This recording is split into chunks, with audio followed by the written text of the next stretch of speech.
be filming this. So I'm going to go through a quick presentation. Well, I'm going to try to go through this and give you some information on a lot of different things. First, I always start out, we have a school board, and we have a couple school board members here. Just walking in, Christy and John right here, and I think those are the only two that I see in the room. There's the ones that are elected. They help give us the guidance in terms of where we're going in the district. When I first got here, I showed this slide, and I said I think these are things that are important for any school district. I'm not going to read them to you, but they're pretty basic. On the far right, the two on the right, we've changed this slide a little bit, and we've combined those. We've combined those into the bottom, like a foundation of what we'll call fiscal responsibility. But if you look at the top four things up there, those are still the four things that we believe and that we want to work towards. I will talk about all five of these quickly at some point. Is that okay? So how many of you have seen a State of the District before? Okay. So you know that when I first got here, I started with George Clooney. And I said, that's what the district looked like to me, really good academically, good in co-curriculars, with a little budget problem on the right hand. Okay? Then the next year, budget actually started working a little better for us. We still look pretty good. George still looks pretty good. But now his left hand was having a little less problems, but a little budget issue. And last year, things were starting to come really nice, and I said, we are going to retire George. And so I promised we would retire George. So George is gone. Not. Unfortunately, the Texas legislature worked for about 8 months, and I decided I needed to bring George back. Okay? So I'm not going to tell you what George is going to look like at the beginning of this presentation, because George has many faces. Okay? But as I go through this, you're going to see many faces of George. And that is really what this whole thing is going to be about today. So, in the many faces of George, first of all, this presentation is in 3 parts. Okay? The first part is really just things you should know about the district, what we do well. The second part is probably by far the longest. And the third part is a little bit of what we've talked to the teachers about at convocation, what we see coming ahead, and what we think is important for the kids in the academic program. Okay? So, first part. I'm not going to spend a ton of time on this. I'm going to go pretty fast. A lot of the accolades that Eanes ISD gets are often associated with the high school, Westlake, because that's where all the awards are usually on a national basis. It's just the way it is. That said, kids go through our system, and anything that happens that's good at Westlake is usually because of something that happened prior. You know, the kids don't just get smart when they become freshmen in high school. It doesn't happen that way. So I always want to point that out before I give you some of these statistics. That ACT 27.2 is the second highest in Westlake's history. That is a very high ACT. SAT, you can see, is also very high. You can see how we relate to the country and to the state. I'm going to go fast on this. We also have outstanding opportunities that are not necessarily in the academic domain. These are the things that keep kids connected. Band, the kids behind the camera. That keeps kids connected. That's good for our kids.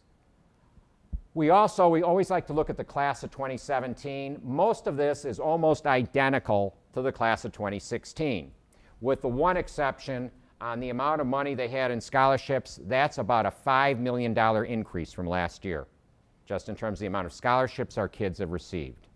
But if you look at that, most of our kids get accepted into college. Some, for whatever reason, choose to take a year off. That's okay. It's not the end of the world if they don't all go to college immediately. Sometimes that's good for a kid's development, but they get in.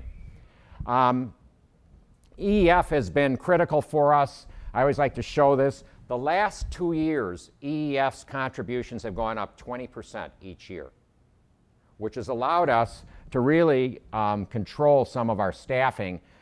They gave us $2.5 million last year for about 50 teachers. So that's part one. I don't spend a lot of time talking about how great we are because I think a lot of us know we're really good. But I now move to the first picture of George Clooney. So George Clooney looks about our test scores and, you know, what we're giving kids and what processes we can do. And the first picture we have is George is really happy. When he sees what our kids are doing, what's going on in the district, he's got a really happy face. So we start there. So I come back, and now I'm going to go through some updates. And I'm going to bring you back to this slide, and you're going to see me go through several of the things that are listed here, okay, one by one. So the first thing I want to talk about is reasonable class sizes. Almost all of these are connected to budget at the very end.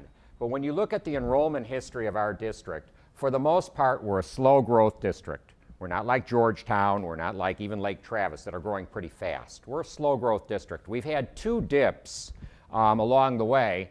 One was back here a couple years ago, and then a small dip in terms of enrollment this year.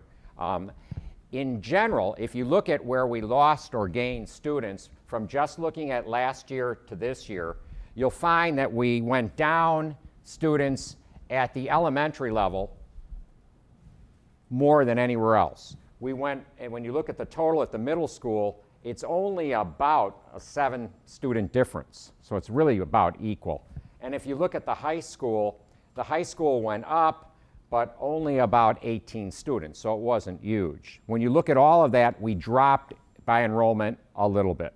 The other thing to pay attention on this slide, if you want to pay attention to it, are transfer students, and you can look at it by level. They're pretty even for the most part, except for the high school where we went from 219 and we lowered the number of transfers to 194. That was a long discussion in the fall. We could have had 220. We very well could have had 220. I could probably have 250 if I wanted them. But we really put a cap on that at right around low 190s is where we put the cap. So that's why we're at that number. The other thing I want to show you is average class sizes, and this is just looking at 2 years. Elementary, K4, we had a little dip when you look at it. I'll tell you our 5th grades at a couple of our buildings are a little higher than I would like them to be. It was a staffing issue, and we just were really watching, and the numbers came up at the end. Middle school and high school, I think when it balances out, will be a little higher in most of the areas. Not all of the areas, but they will be a little higher in most of the areas, and that's something that we do need to keep an eye on. This is kind of a summary slide that just talks about the key things about what I basically just said in different numbers. Core classes always bother me a little bit, particularly in English, and some of the really heavy classes where there's a lot of grading and repetitive work that goes on in terms of producing papers. Those are the percentages when you look at the percentages in terms of transfers. Okay? So when George is watching the enrollment and the class size, he's doing it with his glasses on. You may not have met him yet. Jeff Arnett's one of my deputy superintendents. He watches this carefully. We also put this on the web. We're pretty transparent. We keep showing what our class sizes are at all our buildings everywhere. And I think that's something we need to keep doing. When I go ahead, the next place I want to look at is fiscal responsibility. And I'm going to come back to that because it really supports some of those other items. The goal, when we talk about this, and looking at a fund balance and a budget, there's a level of about 25% that people say, make sure you always have 3 months or 25% operating funds in the bank in case you need it. That's pretty much a standard. And part of that is our taxes come in at different points and our payroll goes out at different points. This keeps us from having to borrow to make payroll. Okay? That dips below 25% at certain times of the year, goes above at different times of the year. But that's what we think of as our floor. In a perfect world, well, let's go to some non-perfect worlds. If your expenditures are exceeding your revenue, your graph looks like that. And you are taking out of your fund balance. It's decreasing. That's not ideal. And you can't do that forever. Okay? The other possibility could be that your revenue exceeds your expenditures, and if that's the case, your graph looks like that. You're actually increasing your fund balance. What I would say is, and at a certain point, this is bad because if you are just going way, way up, you have to ask yourself some questions. Are we taxing too much? That's one question. Are we not hiring enough people? Are we not paying people what we should be paying them? You know, we got to kind of see what is the balance, what is the right step there. If I'm looking at things, and my idea of best case is that you basically have a balanced budget where the red line is just kind of running parallel to the blue line. That would be our ideal. So I want you to just kind of memorize that graph and memorize the fact that we want to stay above, if we can, 25%. Okay? That will come to play later. The other thing about fiscal responsibility is trying to maintain a tax rate that is not as burdensome on the community as possible. Our total rate is about 121. And you can see where we are with the 12 districts around us in the Central Texas area. Okay. We do have some challenges. This is a great community. It is a great community, but you have high expectations for your kids. You want the absolute best for your kids. And that sometimes is difficult based with certain budget constraints to try to deliver. That can be hard. The second thing is the Texas legislature has not updated the system, which the Supreme Court ruled constitutional, but they did say that they felt it was fundamentally flawed. And I like Dan Huberty's from the Texas House. He said they basically described it as a lawful system but an awful system. And that was their definition of it. And I'm going to tell you how this affects us, this not changing a little bit. First of all, the board did decide last year for the first time to set some legislative priorities. And you'll see one of the first ones was to please look for all the kids in Texas, look at the recapture, look at the funding, look at that. And our board members actually went to the legislature, talked to different representatives, as did many from throughout the state. But the fact, when you look at it all through it, nothing happened.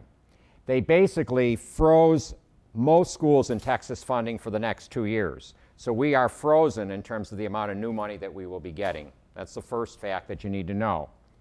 The second is there's two terms here that are important. One is tax, TAV, taxed assessed value. We have a high TAV. We have about $13 billion in property in this district. That's residential and businesses or whatever else. You look at all the property, it's about $13 billion. That's high.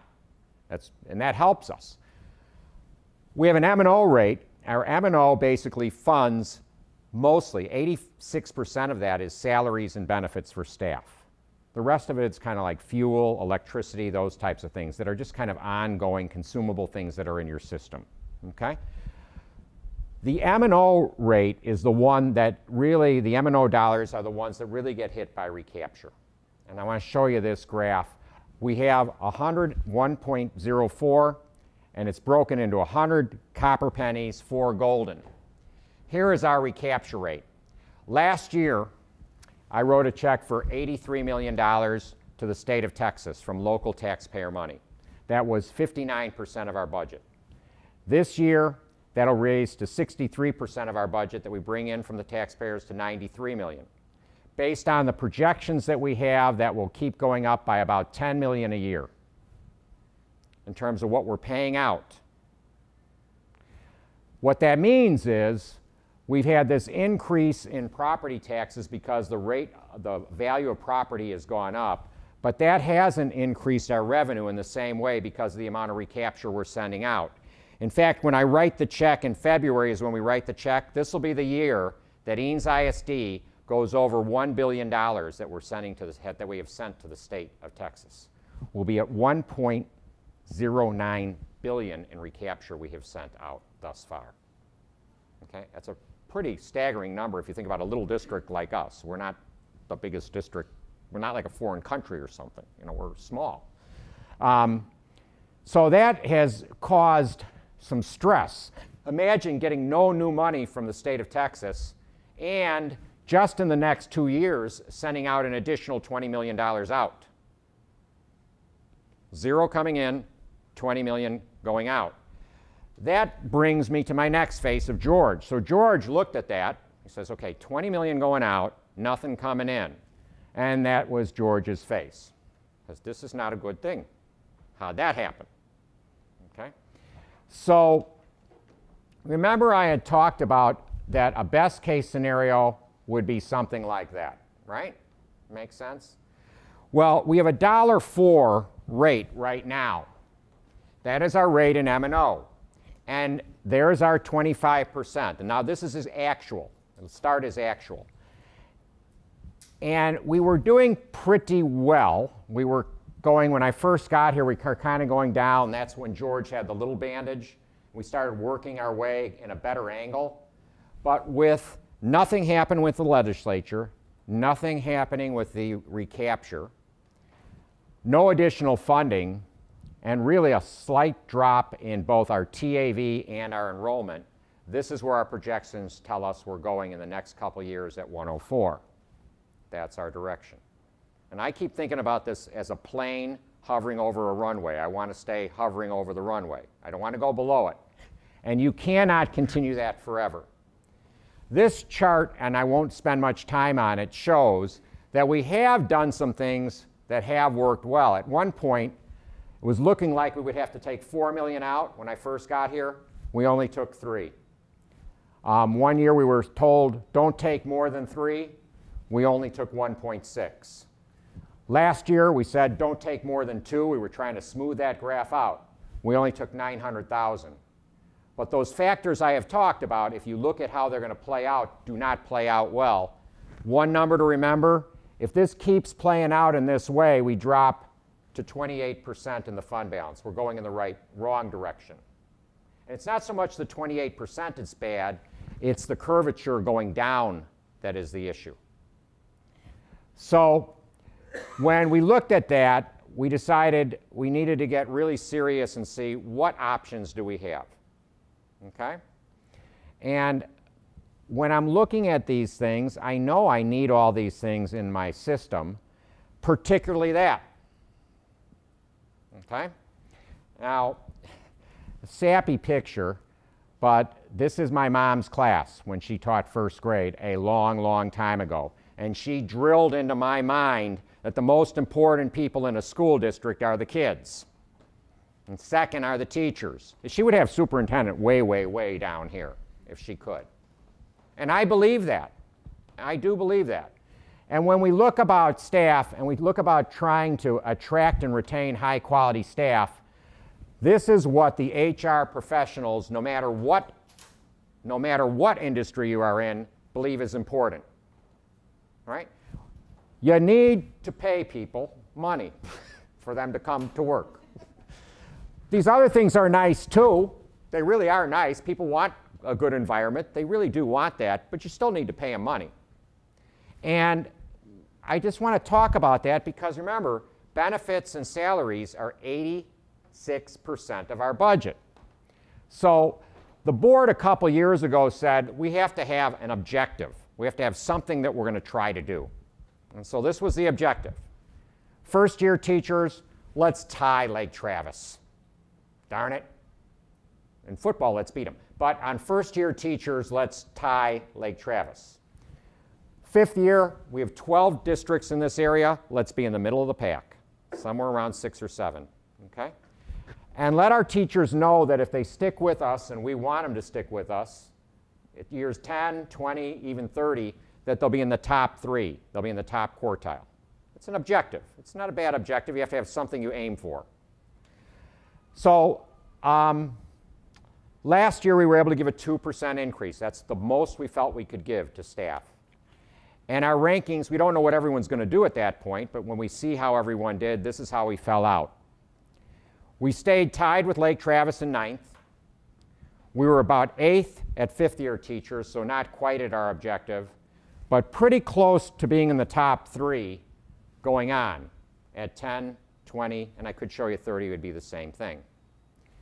Now, we have a few factors that are really hurting us this year, and these are the key factors. This is the TAV growth of all the 12 districts we're competing against last year. TAV growth, the growth and value in their community. I know Eanes is 13 billion. Some of these communities are not have as much there, but east of I-35, the percent of value of the homes increased much more this past year than west of I-35. The other piece is some of them are growing pretty well. That helps them in terms of the money that they have coming in. We actually took a dip in enrollment this year that I showed you earlier. The third thing that is difficult for us, look at the recapture rates. We by far have the highest recapture rate. So we have the trifecta of things that can hurt your budget. Okay? So now let's look at what they're doing in terms of salaries. This is what they have decided to do this year with salaries in their districts. Our board has said we will revisit this a little later in the fall. They were hoping the legislature would do something. We haven't made a final decision on our staff, but our staff knows that right now their checks have not changed. Maynard, you might say, you know, if you looked at the last thing, Maynard was kind of in a kind of bad position, and they're giving a 4% raise this year. The reason they're giving a 4% raise is that they have not given a raise since 2014. So they've frozen. They felt they had to do something. So that's why they're that high. So let's say this stands, and we wind up in a situation this year where we do wind up giving 0% increase and don't do anything else. This is where we will find ourselves. We'll be in 10th place at new teachers, 12th at 5th year, 10th at 10 years, and 9th at 20 years. And that is not helping me try to fulfill the attract and retain possibility. Okay? The other thing that's kind of interesting, I'll just be really quick here. Our rank in terms of what we pay in terms of benefits has gone down a little bit. That's because certain districts, particularly I was talking to Superintendent Del Valle, they were losing people so fast they had to bump the amount that they were doing in benefits significantly in 1 year. They felt they needed to do it to keep retaining people. When you take an increase in the premiums the teachers are paying and the staff is paying for insurance, which was about an 8% increase in what they're paying in health insurance, and then you give them 0% in salary, I want to show you two quick things how that equates. Here's a 5th year's teacher's take-home pay. If they stay on single coverage with high deductible, it's no change in their take-home pay. We do have a good percentage of our staff that's on family coverage. Even if they stay on high deductible, their take-home pay goes down 3%. So it can go somewhere down. A freeze in pay, 0, is really a down for them if they're doing family between 3 and 16% down in 1 year in terms of their pay. If you look at 20, it's not too dissimilar. For family coverage, their pay would go down between 2 and 13%. And those are the people I'm facing and trying to figure out a way around this. This is something the board has said they would revisit. We haven't locked in that 0%. Most of these other districts have locked in, other than Hayes, which is trying to make a decision right now. Okay. So George, again, where does he go? What does he look like when he looks at all this? He says, we got to study this and we have to figure out what are our options. Okay? Got to look really carefully and really hard at a lot of things. You know, the bond helped us, well, different groups have helped us. EEF, I told you about that. We do rent fields. We have after school programs that bring in some money. When we get a bond, it helps us pay for certain things so we don't have to pay out of the M&O rate. And the last thing is this thing called golden pennies. In this district, we have 4. The legislature gives you 4 right off the bat. That's why we're at $1.04. It's the 4 that is the golden, okay? And those pennies are not subject to recapture. Out of the 104 pennies, 4 of them are not subject to recapture. So we look at that and we recognize that there are 2 more golden pennies that are an option for the district that are also not subject to recapture. Those are the only 2 more in the law that are allowed. There aren't any more after those 2. Okay?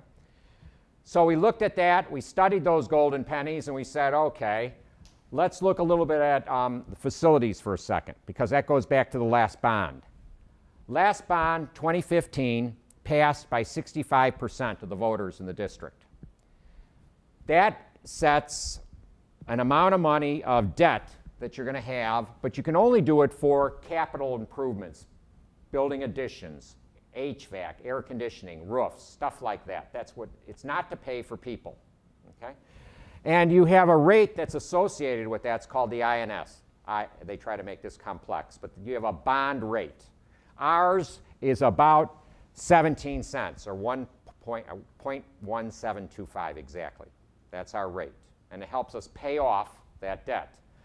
We pay off that debt in like paying off a mortgage. We take different things for about 20 years is about the length we do, and we pay it off. Try to get the best interest rate and pay it off.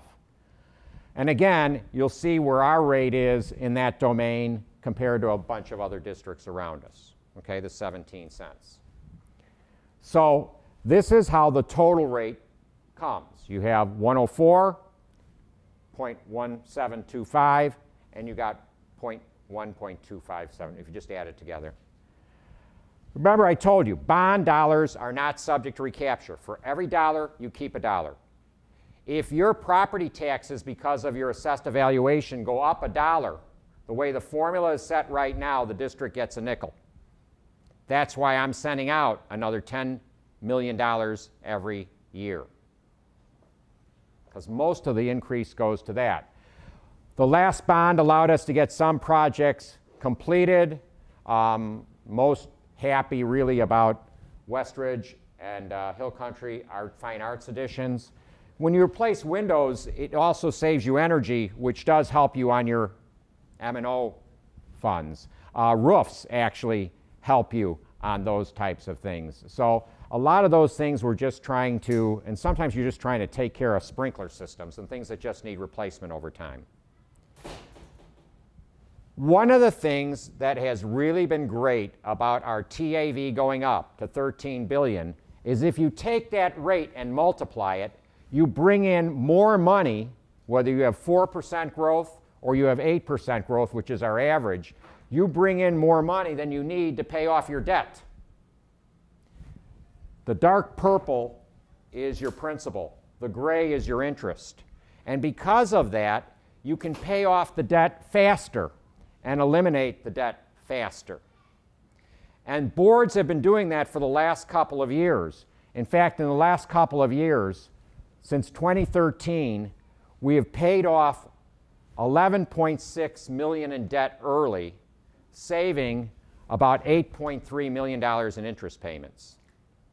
So it's actually helped us.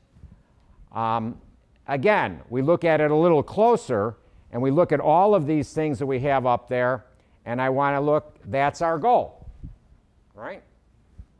Now, we want to have a balanced budget. We want the lines to flow like this. We know that if we have the rates the way they are right now, and we're at $1.04 in M&O, that is our graph at $1.04. Got it? That's our graph at $1.04. So we started looking at that and thinking, okay, we've got this $1.04 has 100 copper pennies and 4 golden pennies. That's what it is. But the interesting thing about the copper pennies, well, the golden never leave you. Was that a nice little blink? The golden never leave you. You're not subject to recapture. But the copper pennies, in our situation, over 60% are being taken away immediately. That's what recapture is doing for the copper pennies. So we looked at what if, in some way, we got those 2 extra golden pennies. What would that mean in our budget? What it would do is, since it's not subject to recapture, it increases every year the amount of money that we would have coming into our district.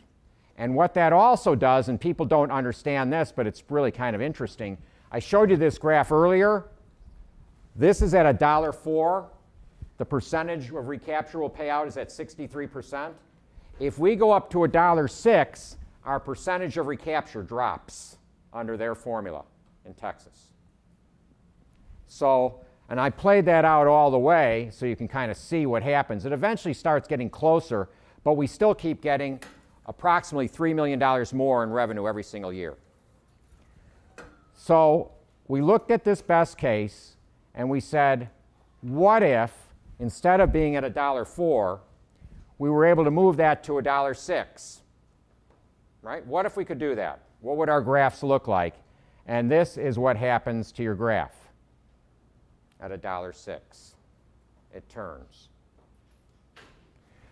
Now, if you look at it in terms of the projections going out, some of these were the exact same you saw, but at $1.06, this is not 28% anymore, it's 38% in the fund balance. So you've moved the needle in the right direction, okay, in terms of sustainability. So we looked at this in school finance, we're now up to 103, and we said, okay, what if that was $1.06? What if it was? Solves the graph problem, but here's the first problem it creates. If you add this, that's now 123. So you'd raise everyone's rates. Got it?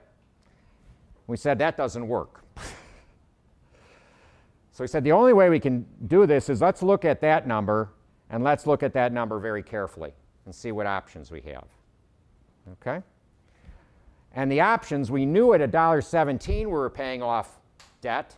We said, what happens at 14 cents instead of 17 cents? Do we still pay off debt? And the answer is yes. We actually could still pay off debt under reasonable scenarios, both conservative and average. It still gets paid off. So we still can pay off debt early. Beyond that, people say, well, is it sustainable? Could you still do bonds in the future? So we said, well, what if? Everyone asks me all these questions, and my math mind kicks in, and I start looking at it. I said, okay, let's say we did a bond every 3 to 4 years for a long time, and we wanted the rate to stay at 14 cents, never to go up. How much money could we bring in?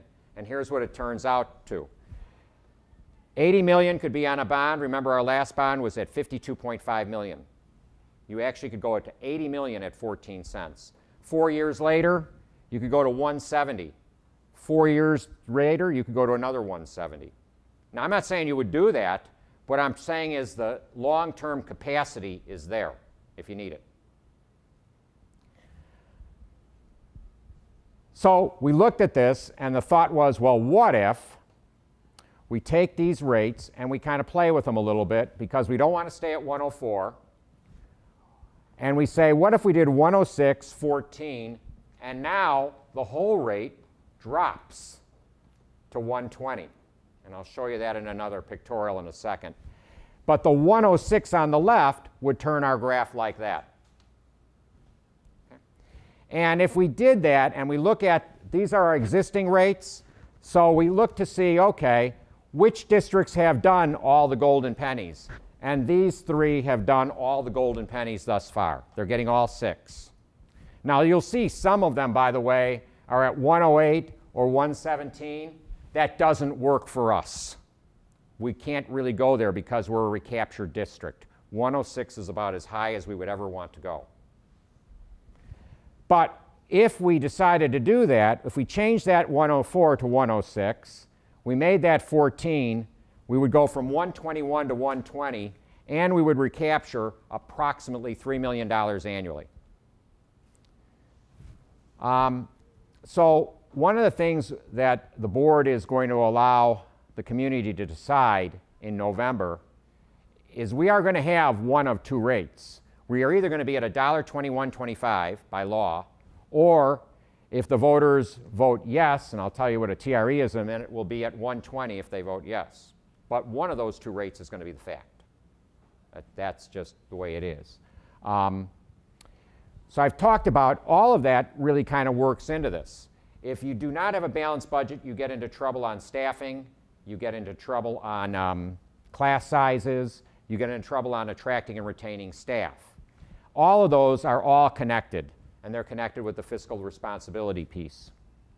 So George looked at all of that and he said, I'm determined I need to make sure people understand this. So that's the determined George. You know, I wind up having to delve into all this stuff about money and stuff because that's my job. I'm not teaching first grade in a classroom like my mom did. But this is what I think is important. This is what we shared with the staff and the faculty, and I want to show you this again. These kids are all now around in their 70s. Think of the world, how it changed for those kids. In their lifetimes, what changed. And that was kind of the message to the staff. So when we think of these kids, What are they going to experience in their lifetimes? Well, the first thing that's really interesting is let's talk about their lifetimes. Anyone want to guess what the average life expectancy was in 1723? Some of you would not be alive, okay, just so you know. 38.3. That's what it was. X number of years later, it was 41. Before the invention of the cell phone in 1915, okay, it was 48. If you think about that, in about 200 years, it didn't go up that much. 1975, now we get a big jump. In 60 years, it jumps to 74. People say, what the scientists are telling me, this is their work, not my work. They're telling if you're born in 2017, it's going to be about 78. But here's what's really scary. In terms of the advances, the futurists are saying if you are born about 80 years from now, how long do you think you're going to live? They're saying 125. Now, I showed pictures of this. By the way, when you're 125 in that day and age, you're going to look really good. Now, people are amazed when I tell them that I'm 92. You know, I lost the hair, but I'm 92. No. But that has ramifications. Then you think about what's going on with technology, which has really been insane in terms of the acceleration of technology and innovation. You take that and you bring it on the amount of money we're spending in robotics and artificial intelligence, which is going to change our world. It's changing our world now. These kids are going to live longer, and they are going to live through this. I do believe they are going to live through this. You know, Einstein said, automation will make modern industry primitive. Make what we're doing in his time look like the Stone Age. Gates said it a little different. He just said, these things come together, and it's going to be a pretty fantastic world we're going to be living in. It's going to be kind of science fiction. You look at a Tesla plant on the right, and a Ford plant, not a current Ford plant, okay, a Ford plant from the 1940s on the left. Things are changing. The world our kids are going to live in are changing significantly. Companies that no longer exist, you know that class of kids that my mom taught? These are companies that they knew that no longer exist in our world. 40 years ago, these companies didn't exist.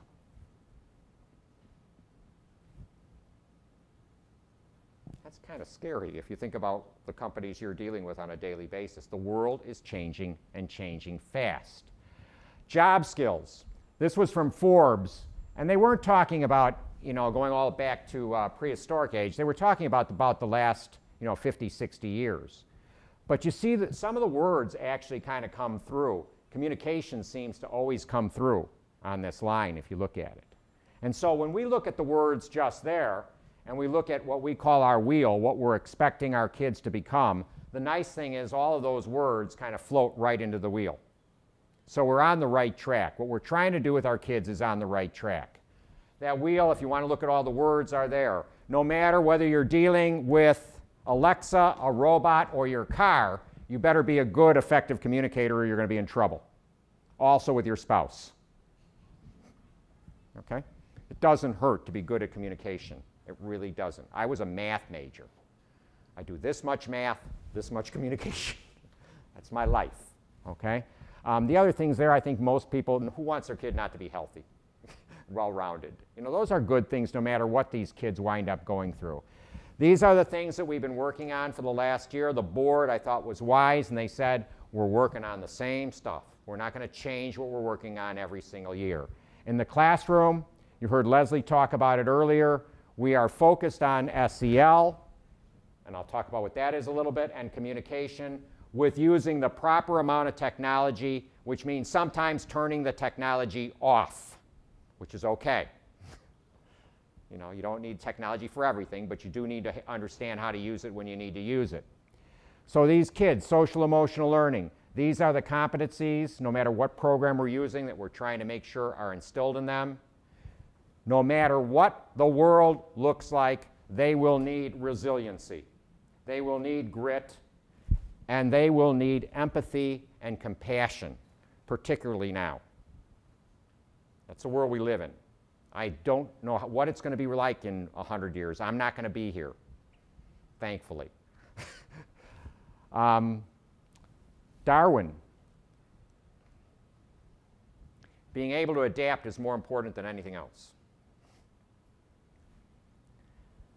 Angela Duckworth, if you haven't seen her TED Talk, see it on kids. If you're a parent, it's a good TED Talk to see. Grit is extremely important for kids. This is what we're working on. We are also in the communication domain. The only twist we've thrown into it this year is we want kids to read and write in every core subject every day. Reading and writing are important. No matter what the world becomes, they'll still be important. I do believe that. You can't write a persuasive or informative article without having critical thinking skills in terms of how you're putting it together. You need that. So we try to keep it simple. We have gone into language immersion. We have 80 kindergartners for the first time in the district right now in Spanish immersion. We've done that. We had 6 companies that were funded last year at Westlake High School by outside investors in the business incubator, and we're working on a potential culinary program to start in the next year or 2. Things we're just looking at for the future. That's it. I'm done. Question or 2. And I know that was way too long, but there's a lot there.